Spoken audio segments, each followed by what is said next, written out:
Hello guys, welcome to my channel. তো guys, বিএসকেতে আবারও কিন্তু নতুন করে কর্মী নিয়োগ করা হবে, অর্থাৎ বাংলা সহায়তা কেন্দ্রে কিন্তু আবারও কর্মী নিয়োগ করা হবে। তো তোমরা এখানে কিভাবে আবেদন করবে, এখানে আবেদন করার জন্য কি কি লাগবে, চলো আজকের ভিডিওই তোমাদেরকে জানিয়ে দিই। তো গাইস, তোমরা দেখতে পাচ্ছ এখানে এটা বলা হচ্ছে বাংলা সহায়তা কেন্দ্রেতে চাকরির সুযোগ। রাজ্যে 1431টি নতুন বাংলা সহায়তা কেন্দ্র চালু করতে চলেছে, আর এগুলিতে প্রচুর শূন্যপদে কর্মী নিয়োগ করা হবে।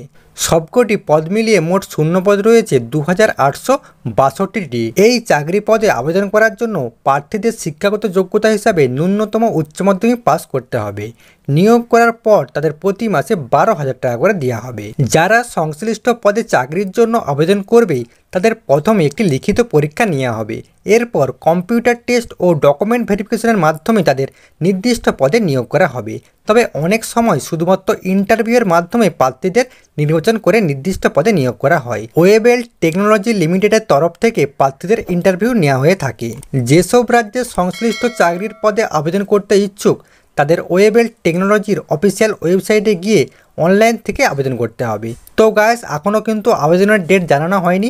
তো গাইস, তোমরা কিন্তু এটা অনলাইনের মাধ্যমে করতে পারবে। তো গাইস, এই ছিল গুরুত্বপূর্ণ আপডেট। তো গাইস, ভিডিওটা কেমন লাগলো? যদি গাইস ভালো লাগে অবশ্যই লাইক